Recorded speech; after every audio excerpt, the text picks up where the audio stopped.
kabarnya baik kakak. Iya, jadi terima kasih sudah mau live bareng. Ini kali pertamanya Kompak Live. Dan kita mau ngobrol-ngobrol santai. Karena kemarin secara resmi kita lagi menikmati Sumpah Pemuda 28 Oktober. Jadi kita mau cerita sama Yun cara menikmati Sumpah Pemudanya atau menjalankan Sumpah Pemuda di 2021 siapa? Siap kakak. Nah, kenal sama Kak Anjulin waktu itu karena Kompak Goes to Kampus dan kerjasama dengan teman-teman BEM di Fakultas Pendidikan ya, Keguruan dan Pendidikan, dan ketemu sama Kak Anjulin. Makanya hari ini nih baru kita ketemu lagi. Iya, setelah 2000 berapa itu Kak? 2019. Betul. Lumayan juga ya. 2018, 2019. Kira-kira boleh cerita tidak ini pengalaman Kak Yun setelah dari Kupang kemudian kuliah ke luar NTT. Bagaimana pengalaman keberagaman? Ya, jadi dulu kan di Kupang sudah banyak belajar ya dengan teman-teman di Kompak. Banyak teman juga yang mau dibilang cukup beragam. Jadi setelah ke Jawa itu tantangannya lebih besar karena harus berhadapan dengan orang-orang yang berbeda dari tiap provinsi atau bahkan hampir seluruh Indonesia. Jadi dari wilayah timur itu saya sendiri, terus wilayah barat ada teman-teman dari Kalimantan, ada dari Papua, ada dari Sumatera. Jadi banyak sekali di kelas itu kita banyak dan banyak teman-teman yang latar belakang dari agama tertentu juga. Jadi pokoknya suasananya cair saja begitu, mengikuti keadaan sehari-hari di sana. Kalau selama kuliah, ada tidak isu-isu yang mungkin dirasa mengganggu ketentraman batin terkait dengan lintas agama misalnya atau lintas suku? Iya. Kalau isu-isu Kak ada apalagi saat kuliah itu kan jujur di kelas kita itu cuman saya sendiri yang Kristen dan jadi waktu itu 2019 itu kan banyak ada kasus tidak salah waktu bom di Surabaya itu gereja, terus di Makassar. Nah itu kan masih di sana, jadi terasa sekali kalau misal bahas di kelas terus teman-teman ini kan, tapi bersyukur banyak yang ada juga teman-teman di kelas yang berlatar belakang organisasi kemahasiswaan, ada juga yang lintas pegiat keberagaman, jadi tidak terlalu sampai ke dalam-dalam yang istilahnya menyinggung perasaan begitu, tidak ada yang luar biasa. Karena di Jogja juga saya sempat gabung beberapa kali dengan teman-teman Intervidei lintas iman di Jogja. Dian Intervidei. Iya. Oh, syukurlah kalau gitu. Memang 2019 itu semua isu lagi terutama lintas agama itu sangat kencang ya. Iya. Oke. Nah, kita lanjut lagi nih. Di judul flyer kan sengaja nih saya buat Sumpah Aku Pemuda. Jadi kayak mempertanyakan Sumpah Aku Pemuda. Ini pemuda. Kalau apa pertanyaan refleksi yang makna sesungguhnya atau memaknai luar biasa ini Kak. Mungkin tidak Yun, sekarang ini ada di posisi pemuda atau sebenarnya masih remaja? Aduh, kalau dilihat dari usia mungkin ini sudah pemuda dan akan menuju ke yang di atasnya pemuda. Tapi kalau semangat masih tetap pemuda. Dan saya ada dalam posisi itu, pemuda Kak.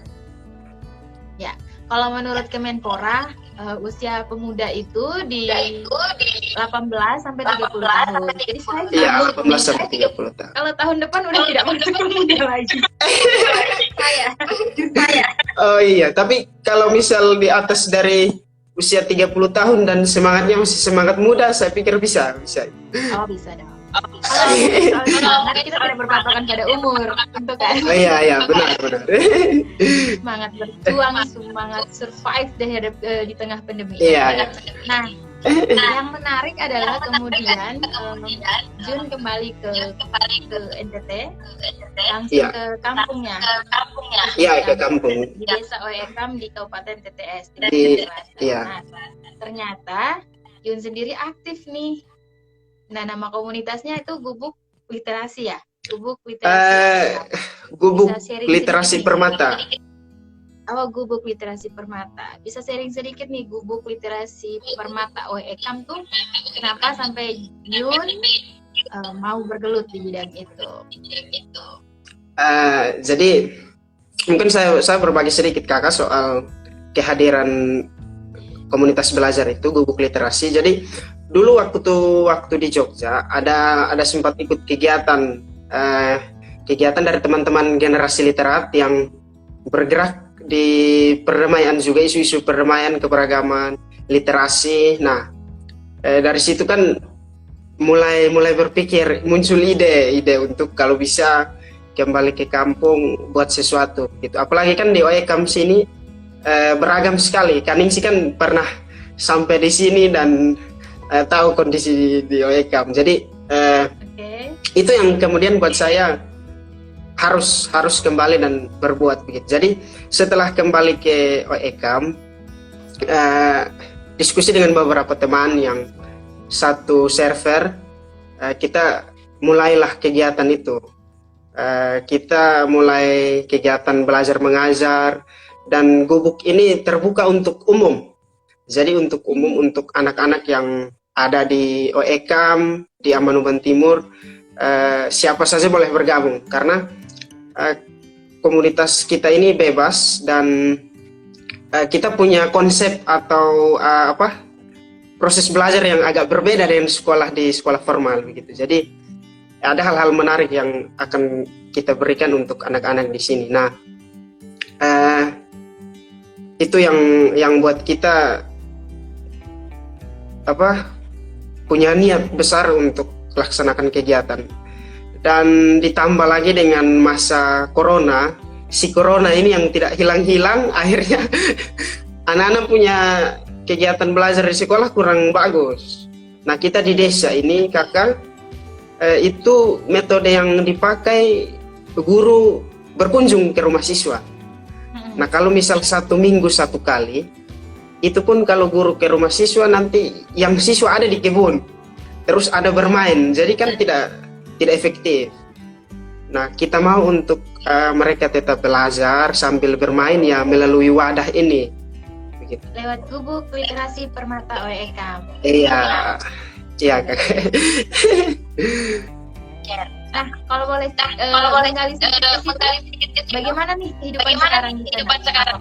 Apakah masih saling tidak enak antara agamanya sejak isu itu, atau memang sekarang sudah mulai baik gitu kehidupannya? Iya. Jadi sejak kejadian itu tidak salah tahun 2018 waktu itu saya kebetulan juga hadir dengan teman-teman di Kompak untuk cari tahu soal isu itu, dan semenjak itu kan sudah diselesaikan oleh tokoh-tokoh agama di sini.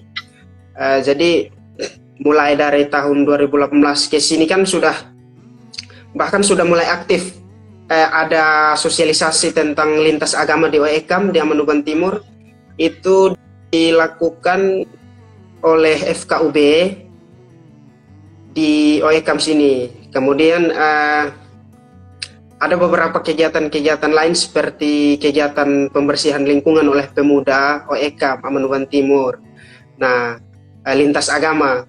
Jadi ada teman-teman muda dari Gemit, teman-teman muda dari Paruki, dari Remas, itu pernah melakukan aksi pembersihan di sepanjang itu kak, dari depan polsek itu naik ke pasar ke atas ke masjid situ. Karena kebetulan ada kita di sini pemudanya itu ada yang koordinir langsung. Ya, ada yang koordinir langsung. Jadi sekarang mulailah kehidupannya mulai membaik sampai dengan sekarang. Tapi kemarin muncul lagi isu soal ini gerakan itu Kak, Islamisasi. Tapi sudah bersyukur sudah ditangani, dan tepat minggu kemarin itu sudah ada pertemuan tokoh-tokoh agama di Amanukan Timur. Ada ketua MUI kecamatan dari Gemit, dari paroki. Mereka kegiatannya di paroki OEKAM, bahas soal peristiwa ini. Jadi sebenarnya hasil yang didiskusikan itu saling buka-bukaan antara para tokoh agama, tokoh masyarakat. Jadi sebenarnya tidak ada persoalan. Hanya saja orang yang istilahnya memanfaatkan isu ini untuk kemudian memecah belah kita, istilahnya ada pihak ketiga begitu. Jadi kemarin poin rekomendasinya itu tetap untuk jadi itu sampai poin rekomendasinya. Poin rekomendasi. Jadi kemarin itu diakhiri dengan penanaman pohon keberagaman. Iya. Jadi kemarin ada penanaman pohon keberagaman. Itu pohon itu ditanam keliling lingkungan paroki OEKAM. Itu semua tokoh agama, tokoh masyarakat, dan tokoh adat itu terlibat di sana. Kemarin itu ada teman yang ajak, tapi karena kita dibatasi pesertanya, jadi saya cuma titip beberapa hal, dan dia konfirmasi kembali hasil diskusi yang mereka bahas di sana. Ya. Terus kemarin itu juga sempat masalah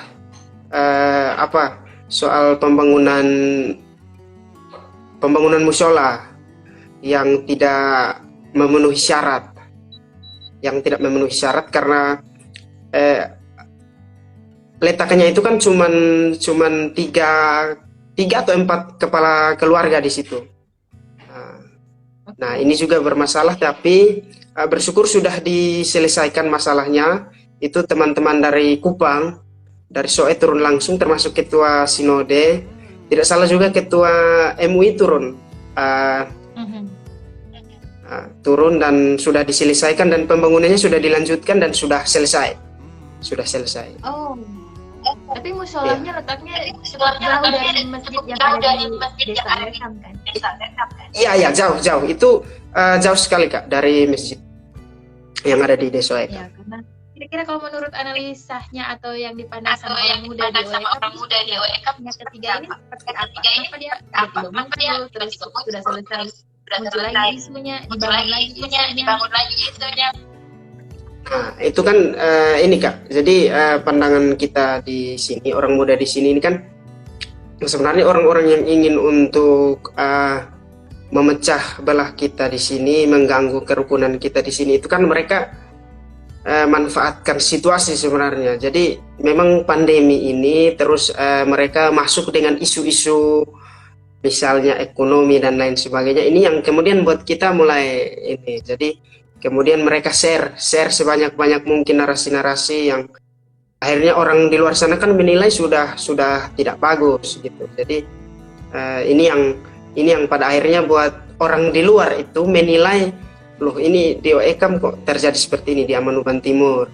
Tapi ini yang akhirnya buat kita tidak terima sebenarnya. Padahal kondisi kita di sini baik-baik saja begitu. Kembali lagi nih, mungkin dengan situasi seperti ini makanya literasi permata OEKAM perlu ada. Nah, kalau adik-adiknya itu juga lintas agama yang tergabung. Iya, benar. Ya, adik-adiknya juga lintas agama, Kak. Ya, memang kita harus membiasakan. Iya, biasakan dari kecil itu harus Kakak. Ada dari PAUD, dari TK, SD, SMP, ada semua. Bahkan sekarang kita lagi merancang untuk kalau bisa semester depan, kita lagi merancang untuk kalau bisa semester berikut kita masuk ke pemuda. Kita mengajak pemuda juga. Keren, keren, keren. Perkembangan sekarang kan adik-adik kita di SD SMP kalau tidak diperkenalkan sejak ini kan kayaknya susah nanti kalau misal sudah SMA dan kuliah itu nanti repot sudah kita. Nah, itu salah satu langkah kita. Itu kakak apa K-pop, BTS dan lain sebagainya itu mungkin nanti makanya kalau misal Korea itu memperkenalkan budayanya dengan gaya yang kayaknya kita juga harus ini perkenalkan budaya dengan gaya-gaya kita di Timor lah seperti itu. Setuju. Jadi memang kita perlu punya wawasan global, tapi juga tidak melupakan kearifan kita atau kesenian yang kita punya. Melupakan identitas. tidak melupakan identitas kita. Ya, karena memang itu tugas pemuda sebenarnya. Sudah banyak anak-anak muda juga yang berkreasi dengan seni, dengan musik modern, gitu. Tapi dengan mengkolaborasikan budaya kita, gitu. Tapi tantangan juga banyak nih musik-musik internasional dari negara-negara lain dengan kemudahan teknologi mudah mempengaruhi isi kepala adik-adik kita orang muda kita. Iya, betul sekali Kak. Sudah mulai banyak nih yang daerah. Iya, itu tarian daerah. Iya, kalau tarian daerah, musik tradisional itu kan sudah mulai hilang sedikit-sedikit. Nah, kalau misal kita di Timor ini kan khususnya kami di Timor ini soal tuturan adat kayak penyambutan, pelepasan dan lain sebagainya itu sudah mulai hilang. Nah, itu yang jadi tugas kita sebenarnya di sini untuk melalui gubuk literasi Permata anak-anak diperkenalkan itu. Jadi kita memulai awal itu cuman 7 atau 8 orang. Tapi karena share di media sosial terus banyak yang bagikan, akhirnya sekarang sudah hampir 30-an, sudah 20-an lebih Kak. Wow, hampir 30-an anak. Oh iya, pusing. Jadi strateginya kita bagi kelas. Jadi adik-adik yang kelas 4 ke SMP itu mereka di hari Kamis, adik-adik kelas 3 ke PAUD itu mereka di hari Selasa. Jadi kita bagi 2. Nah, jadi kita di situ yang pegiat juga cuma 3 orang. Jadi memang agak baru 3 orang. Nah, ada 2 teman kita yang bergabung juga, tapi untuk sementara mereka lagi tugas dinas karena kemarin ini ada lolos juga PNS dan sementara latsar, jadi memang tidak bisa diganggu untuk itu. Untuk sementara kita bertiga saja yang handle, makanya kewalahan urus anak kecil ini pusing Kakak. Pusing, sedikit orang tuh menyenangkan, tapi kalau sudah tambah banyak orang, itu heboh. Belum lagi kalau yang datang bawa sepeda terus, nah itu kan sudah bikin sibuk yang lain. Ya, jadi kita juga harus punya cara untuk menarik perhatian mereka agar kembali belajar begitu. Nah, kembali ke tadi cerita soal di waktu kuliah. Ini kan sudah selesai, tinggal wisuda. Gimana komunikasi dan hubungan dengan teman-teman yang di Jawa? Apa mereka sering penasaran tentang NTT, bertanya tentang Yud? Ya, banyak sekali. Dan yang melontarkan pertanyaan itu kebanyakan mereka berpikir kalau NTT itu kita ada di Papua. Jadi setiap kali saya sampaikan oh saya aslinya dari Kupang, NTT. Ada yang bilang, oh Papua ya, Papua ya. Nah, mulai kita harusnya berdiskusi. Saya bilang tidak, kita sebenarnya provinsi sendiri. Malah kita ke Papua juga jauh sekali itu. Harus putar ke, kadang di Jakarta, baru ke Makassar, baru ke Papua lagi ya. Nah, mulailah sudah kita diskusi kecil-kecil, bertanya-tanya, karena memang yang mereka dengar itu kan banyak media publikasi soal NTT Nusa Tinggi Toleransi, kan pernah mendapatkan beberapa predikat soal toleransi umat beragama. Ya. Kebetulan yang apakah dari Setara Institut itu Setara direkturnya Institut. Direkturnya dosen kita. Jadi memang beliau kadang mahasiswanya yang malah kalau misalnya saya belum tahu, mereka yang kasih tahu. Wah, ini di Kupang namanya Pak Halili. Dia bilang, oh ini Pak Halili apa itu? Katanya di Kupang raih peringkat 3 pernah itu, terus peringkat 5. Jadi mereka yang tanya, wah keren ini. Di sana kehidupannya bagaimana? Jadi sudah mulai kita bercerita, diskusi. Terus saya bilang yang masih buat kita agak di bawah sedikit dari teman-teman di sini itu soal akses informasi, terus ya pendidikan dan lain, kita masih tertinggal jauh begitu. Jadi mulailah bincang-bincangnya gitu Kak. Ya, sampai buka peta tidak? Oh ini NTT di sini. NTT di sini. Yang saya pakai itu perkenalkan soal ini pariwisata, terus tempat-tempat ini Kak yang masih menganut agama-agama lokal, kepercayaan. Nah, misal di Boti, terus di Sabu. Jadi kan mereka penasaran sekali. Apalagi kalau kita sebut Pantai Pink di Manggarai itu kan mereka heran-heran, kok pasir ada warna pink ini ya. Jadi mulai telusuri, oh ternyata. Jadi sudah mulai tanya-tanya banyak. Jadi saya kadang pusing. Ya, 2-3 orang besar. Oh iya, lebih besar dari lebih besar ini Kak. Jadi harus bahkan banyak yang kepingin, ada teman-teman banyak yang pingin ke sini.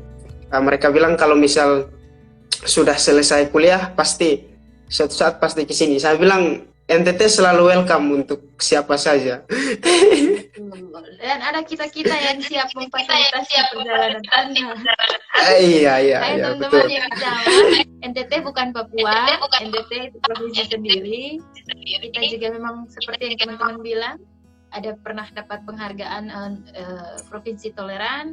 Ada juga kemarin kota peringkat 5 toleran. Iya, toleransi. Kota Kupang. Semesta Institut juga.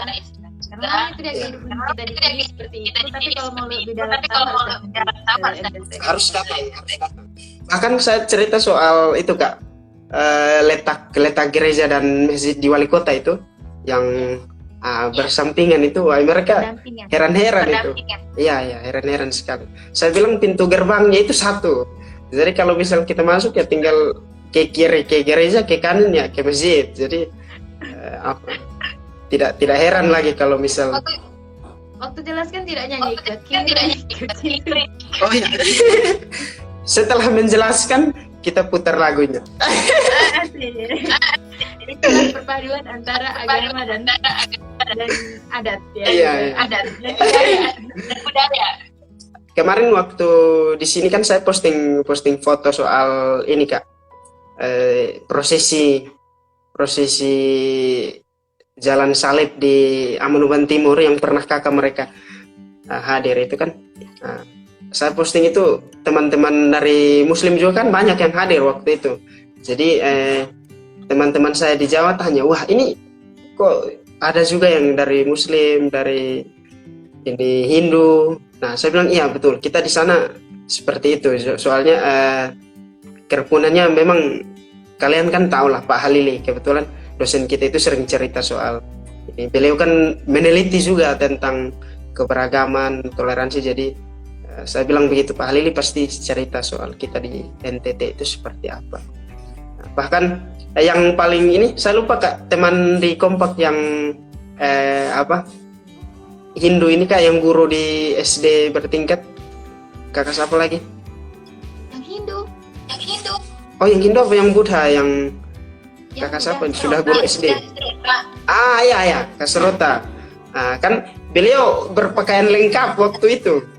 Berpakaian lengkap, jadi mereka heran-heran juga itu, wah kok ini ada di sana, terus gunting botak lagi, jadi memang mereka bertanya ini itu yang bikin mereka penasaran, kira-kira kita di sini seperti apa. Jadi Di tahun itu teman-teman Buddha itu belum punya tempat ibadah. Iya, tempat ibadah. Khususnya di Kota Kupang. Dan tahun kemarin kalau tidak salah 2019 itu mereka sudah punya tempat ibadah, punya vihara di Kota Kupang. Dan hari ini mereka punya hari raya biksu mereka yang dari luar kota datang dan mereka di perayaan di tersebut. Jadi kemarin dapat info itu senang sekali saya. Iya. Kan selama ini mereka ibadahnya di lantai 2 gedung Forum Kerukunan Umat Beragama. Kita kan punya banyak gereja, kita punya banyak masjid, musola. Tapi teman-teman satu rumah ibadah saja tidak punya, bahkan ibadahnya di lantai 2. Akhirnya ya udah kita sama-sama. Fasilitasi dan akhirnya sudah ada. Ya. Itu keren itu, sudah bisa jadi tempat ini juga, tempat foto, tempat wisata rohani. Kan Iya, benar. di depannya itu bagus sekali. Jadi kan kalau kita foto kayak di Bali itu Kak, cuman di Kupang mungkin kurang air saja. Kalau misal ada kolam mungkin di depan itu sudah bagus itu, kayak di Bali itu. Kalau di Pura di Kota Kupang kan banyak. Di TTS kan di kota ada sih Pura. Ada di TTS ada. Nah itu memang suasananya itu seperti kayak di Bali. Apalagi kan mereka badannya ada yang di pinggir. Kalau yang di Oeba itu pinggir pantai. Iya. Itu indah sekali. Kalau teman-teman Buddha pakai Vira itu rasanya kita ada di Thailand. Wah, betul. Iya karena kan simbolik. Iya. Nah ini yang sebenarnya semangat ini kan saya memang bersyukur juga waktu kuliah itu kan manfaatkan kesempatan belajar di Kompak itu dengan baik. Jadi ini yang buat saya kemarin mungkin saya cerita sedikit Kak soal tugas akhir saya. Saya mengangkat soal toleransi. Ya, saya mengangkat soal toleransi. Kemarin waktu konsultasi pertama itu sebenarnya mau penelitian di Kompak, tapi tidak diterima itu. Katanya apa yang tidak diterima? Jahat sekali. Mungkin karena terlalu umum dan akhirnya saya ganti pendidikan, tapi tentang pendidikan multikultur dalam penguatan sikap toleransi. Nah itu fokusnya di anak-anak SMA di Kota Kupang. Kemarin saya penelitian di SMA 2 Kak, soal penguatan toleransi. Dan rencana pertama itu mau 4 sekolah dari latar belakang yang berbeda. Ada sekolah negeri, terus sekolah Muslim, sekolah Kristen, dan sekolah Katolik. Sekolah Katolik. Tapi karena kata dosen terlalu banyak, jadi ambil yang negeri saja. Tapi siswanya itu yang dibagi. Jadi akhirnya bersyukur ada beberapa poin-poin yang didapat, dan memang SMA 2 itu kemarin, karena dulu kan di Kompak pernah kita berkegiatan di SMA 2 soal ini sosialisasi tentang ini kampanye damai ya. Jadi school waktu itu. Iya benar itu saya ingat persis di SMA 2 SMA 3 itu ada teman-teman di sana yang hadir. Jadi bagaimana hasil penelitianmu? Halo Om Diki. Oh ya nih Kakak Diki juga bergabung. Selamat malam Kakak. Jadi hasilnya di sekolah di SMA 2 itu khususnya mereka ada beberapa bentuk kegiatan yang dilakukan untuk penguatan sikap toleransi itu. Jadi ada melalui sosialisasi tentang wawasan kebangsaan, ada kegiatan pramuka, ada kegiatan beribadah yang dilakukan setiap Jumat. Terus ada kelompok siswa yang dibagi berdasarkan agama tertentu, agama-agama. Jadi itu mereka diberikan kebebasan untuk melaksanakan kegiatan apa saja yang sesuai dengan agama mereka, misalnya di hari raya atau misalnya apa. Nah, unik lagi itu kegiatannya didanai. Itu kegiatannya didanai dari anggaran dana BOS. Nah, itu keren itu. Jadi mereka dikasih biaya untuk berkegiatan. Wow, mantap. Ya. Sudah lama sekali INV Goes to School itu, kalau tidak salah 2017 kan masuk INV Goes to Campus 2018 ya. Jadi emang sudah kurang update juga, tapi ternyata kerjaanmu, penelitianmu dapat informasi bahwa sekolah-sekolah mulai menaruh perhatian, memberi ya itu masuk kebijakan yang luar biasa mengadakan kegiatan, ada anggaran, ada pos anggarannya. Mereka ada semacam tur rumah ibadah, sehingga kayak isu dulu yang misalnya kayak salah bersikap dalam rumah itu semakin berkurang gitu. Dan anak-anak muda kita, anak-anak remaja kita itu semakin paham tentang menghargai atau bersikap terhadap orang dalam hal ini beda agama. Ya, kemarin saya sempat korek juga kepala sekolahnya soal kalau misal SMA 2 itu dijadikan sekolah multikultur, itu kira-kira bisa atau tidak. Nah, Bapak kepala sekolahnya jawab, oh iya bisa, bahkan itu sebenarnya sesuatu yang luar biasa, pencapaian luar biasa kalau misalnya SMA 2 Kupang dikasih predikat sebagai sekolah multikultur. Ya.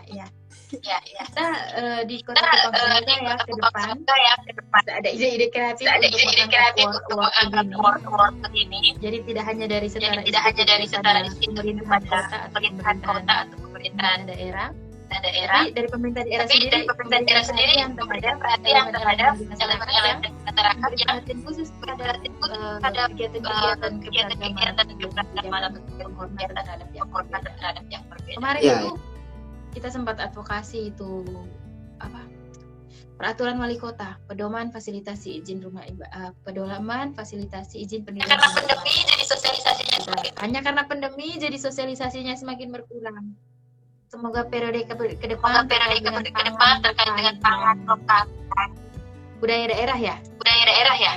Iya, benar. Soalnya juga berjalan.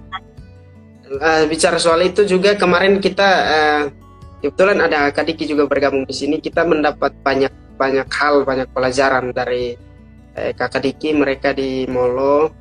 Ini yang akhirnya buat kita untuk sama-sama mengangkat isu ini, biar generasi-generasi yang akan datang kan tidak kehilangan identitas, tidak kehilangan pengetahuan terkait dengan apa yang kita miliki sebenarnya. Makanya kemarin kita diundang dan bercerita bersama teman-teman di Lakuat itu keren sekali. Jadi setelah pulang banyak bekal yang kita dapat. Iya, jadi waktu itu kegiatan waktu Sumpah Pemuda kah? Ya, bagaimana Kak? Jadi maksudnya waktu bercerita dengan kakak itu waktu event Sumpah Pemuda atau? Ya sebenarnya menyongsong itu juga, dan karena baru selesai kegiatan kakak-kakak di Lakoat baru selesai kegiatan di Jogja yang membawa isu itu. Jadi mereka pulang ingin berbagi ke kita terkait dengan apa saja yang dibuat dan poin-poin penting apa yang perlu untuk ditingkatkan dan dilakukan. Iya.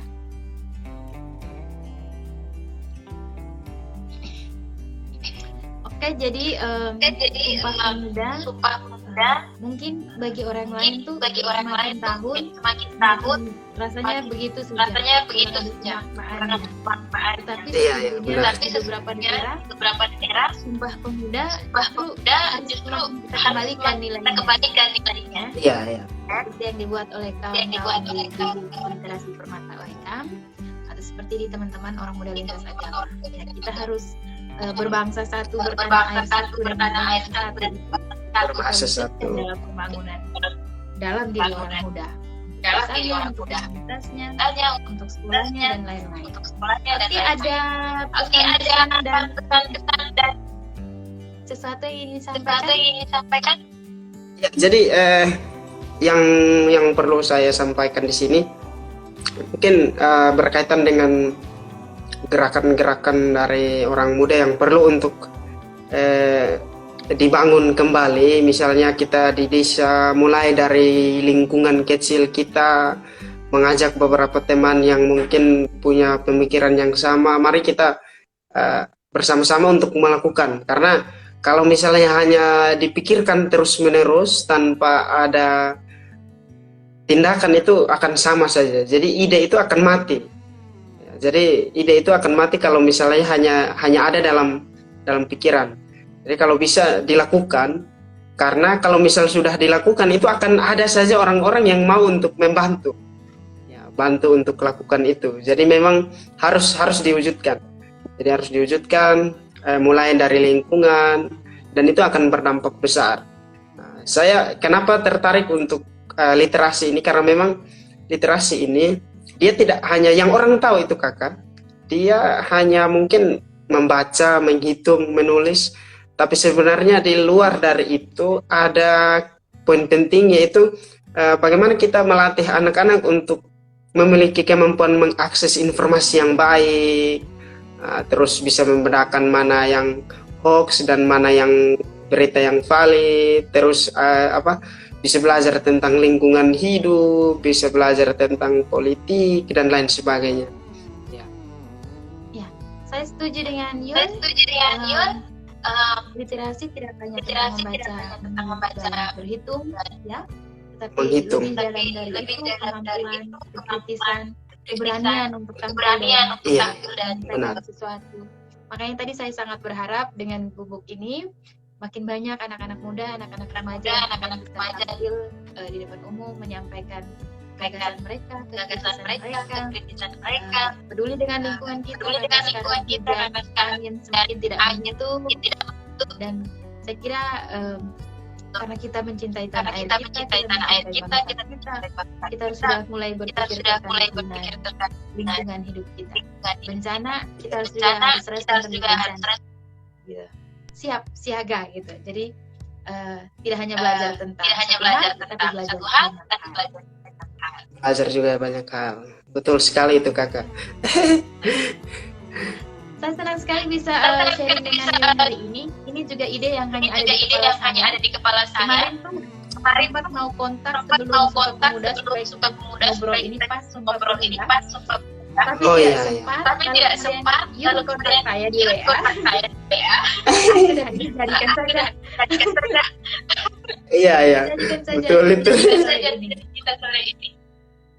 Mungkin nanti tidak banyak yang melihat atau menonton ini, tapi saya lihat dari tadi banyak yang masuk keluar, juga banyak yang kasih respon. Kita bisa share dan teman-teman yang lain juga bisa dengar kembali apa yang kita ceritakan bersama malam ini. Terus nanti saya rencana ada waktu kesempatan luang saya bisa ke Kupang, nanti mungkin saya bisa main-main ke markas sambil cerita-cerita, karena memang kami masih ada butuh banyak hal, jadi perlu untuk Halo Kaning, ini teman-teman saya di Gubuk juga hadir ini. Ada kakak Yandri Tanesa, ada kakak Sipora ini. Mereka berharap kehadiran kompak ke Amanuban Timur, khususnya di Gubuk Literasi Permata. Siap, salam kenal kakak Sipora ya. Ini ibu guru, ibu kepala sekolah SMP Kristen Amanuban Timur. Iya, siap. Terima kasih kakak. Ya, sampai jumpa. Dadah. Halo Kak Sipora, Kak Eva. Oke kakak, kita akhiri.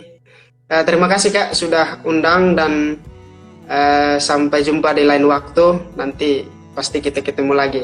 Kalau bukan di Kupang, di Waekam. Kalau tidak di udara. Oke, siap Kak. Oke deh, sampai jumpa, kita akhiri ya. Terima kasih banyak. Ya Kak. Ya.